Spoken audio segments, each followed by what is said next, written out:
can't see me, you Stevie. Wondering how I reach more evolutions than Eevee and make it look easy. What is up, Earth's mightiest subscribers? It's Blerd without fear. Welcome back to the channel. All right, today's video, we're gonna be talking about X-Force number 36 by Benjamin Percy and Robert Gill. This issue is the kickoff of something that I think Benjamin Percy has been building up to for a long time, ever since X-Men number 1, when we were introduced to the Peacock tattooed man, who I like to refer to as just Mr. Peacock. We knew that something big was coming. Since House of X, he and his organization have set themselves up as, well, not necessarily some of Krakoa's most consistent threats. That designation has technically been given more to Orcus than anybody else, but Xeno is the group who's been working in the background and in the shadows and bird dogging Krakoa since the beginning of all this House of X business. And now we finally know exactly what it is that Xeno is trying to do. For the longest time, we've known that Xeno wants to use mutant genetics and physiology and technology to advance human evolution so that they can overcome what is the inevitable downfall of humanity. As it was stated in House of X, that humanity, normal humans, are fated to die out, that they will stop reproducing, and that all that will be left in the future are mutants. Hence, why in the future post-humans exist, because humanity is trying to beat the clock. Essentially, turning themselves into superheroes on purpose is the only way that they could potentially beat back their eventual demise. And that is exactly what Xeno's mission statement is. Not really that dissimilar from Orcus. However, Orcus kind of seems to be less interested in using mutant kind to achieve their goals, but more trying to find ways to circumvent them, whereas Xeno is perfectly okay with taking mutant parts and genetics to create better humans. We've seen this with Xeno throughout Benjamin Percy's X-Force run, where we saw that there was a character who was eerily similar to Domino, having Domino's X gene grafted into her body, even having Domino's flesh grafted onto her body to give her Domino's luck factor. We've also seen the Russian nesting doll soldiers and the modified Reavers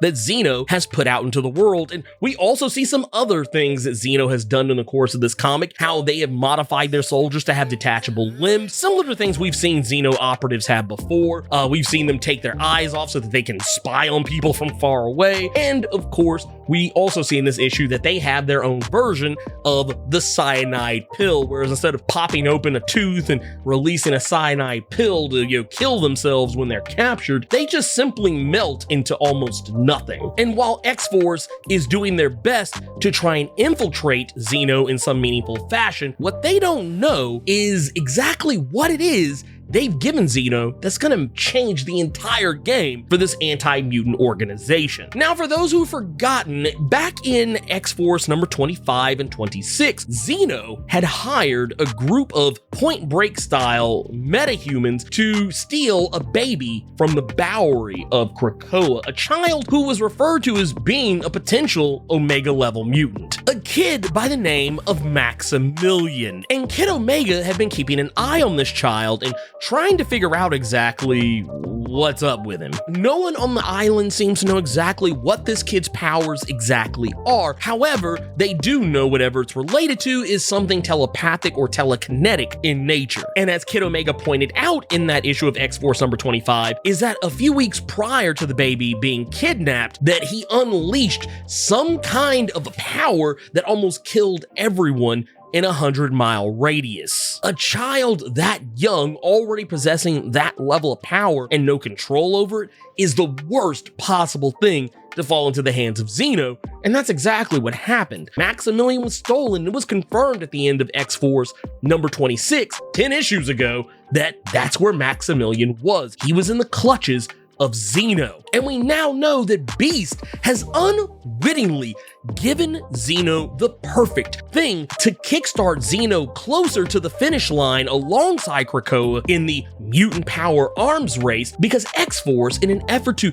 give Xeno a Trojan horse by letting a Krakoan egg, Quody Fingers, slip through the cracks and wind up in the possession of the Legacy House, knowing full well that Xeno is always hanging out around there. Hence, case in point, is how they were able to get Wolverine's blood to try and clone Wolverine Hearts, we know that Mr. Peacock is gonna be there. He's always at the Legacy House. So of course, if a mutant egg that has a mutant inside of it, if it goes on the auction, he's going to try and buy it. And that's what Beast is hoping for. Now, we're never told exactly who is in this egg, because honestly at this point, Beast is pretty certain they're not gonna be able to open it. But I have a sneaking suspicion that the person inside this egg is Kid Omega. Kid Omega has gone missing recently, and considering the connection that Maximilian had with Kid Omega that we have seen thus far, that he just kind of seemed to have some kind of natural affinity for this character, and Kid Omega having recently just been,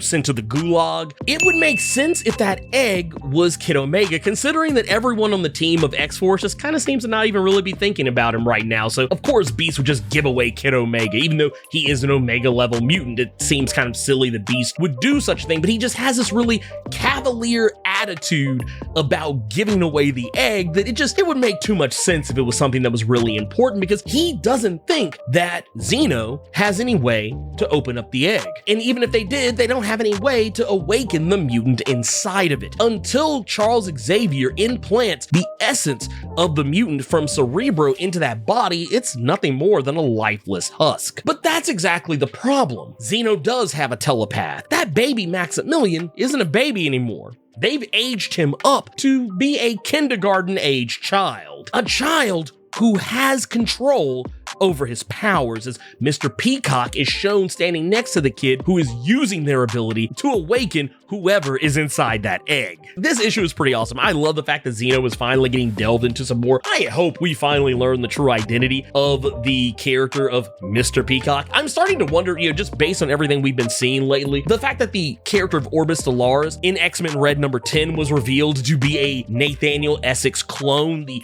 Ace. I'm starting to wonder if Mr. Peacock of Xeno happens to be the Heart. There are a lot of masked villains that have been hanging around who have been revealing themselves to be versions of Nathaniel Essex. So it wouldn't surprise me if that were the case, if he was a version of Nathaniel Essex in some way, shape, form, or fashion. But whoever this guy is, if that is in fact Kid Omega inside that egg, regardless of whatever Trojan horse virus was in that egg, Xeno is about to have access to the Krakoan Konami code if they're able to get their hands on Kid Omega once more. We've already seen what Xeno was able to do with Kid Omega, creating clones of Kid Omega back when they captured him right before 10 of Swords. We saw the result of that. It resulted in what was essentially a mutant version of Freddy Krueger. Imagine what he could do now if he had Kid Omega once more and even more Krakoan tech to back all of that up. Some of the other things that happen in this issue I find interesting are that, while we're talking about having finally started the road of paying off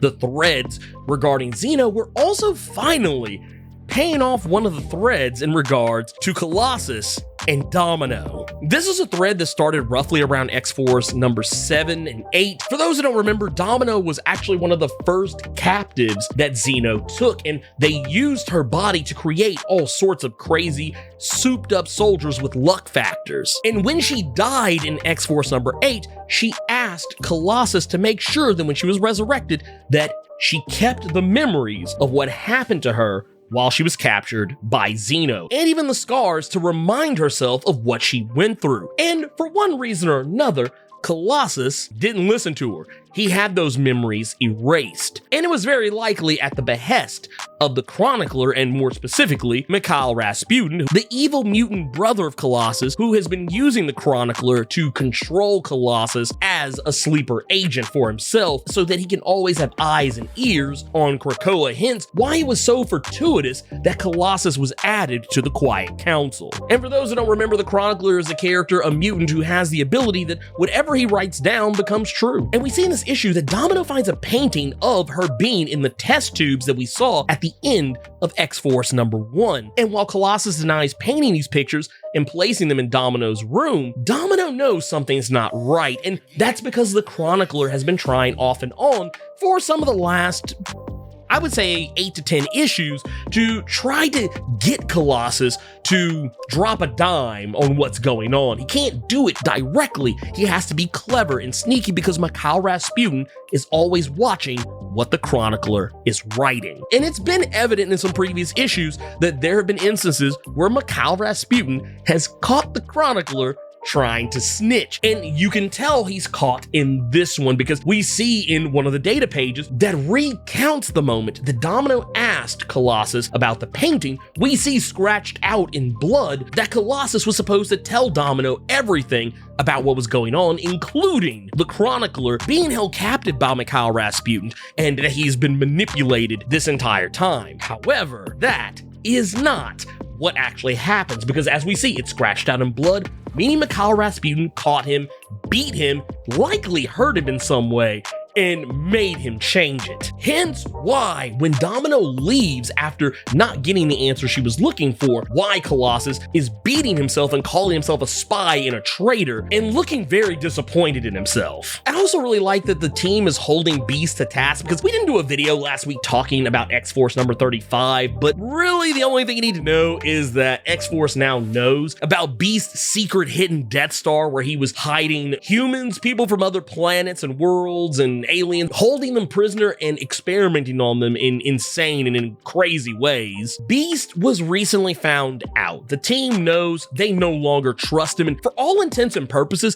it's one of those situations, if you've ever worked in an environment where you are the second in command, or maybe you're not in charge at all, but case in point, I think we've all been in an environment where we have witnessed either ourselves or someone else being in charge and no one really trusting that person, and they just say, nah, I'm gonna listen to the other person instead. Yeah, I know you said that we need to do this one thing over here, but I want to go see what Sage says first before we, do anything. And that's not just Black Tom Cassidy or Omega Red feeling this way, but even Deadpool is feeling this way about Beast as well, that anytime Beast delivers an order, Domino and, Deadpool, Black Tom Cassidy, Omega Red, they all look to Sage now. And it's just made everything that Beast is doing seem that much more messed up. And if you've read the Timeless one-shot for this year, you've probably already seen that Beast has a clone army of himself that he is building up or is going to be building up here pretty soon. So yeah, it's safe to say they have very good reason to not trust Beast. And if you've been keeping up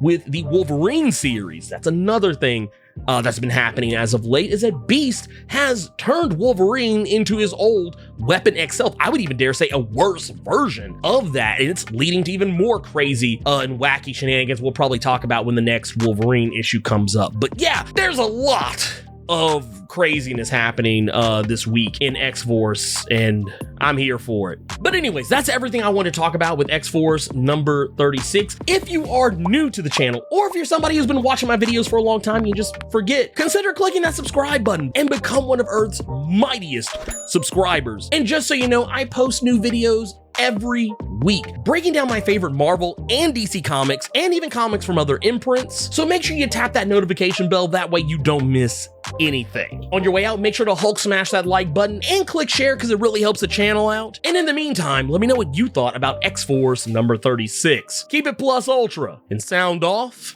in the comments.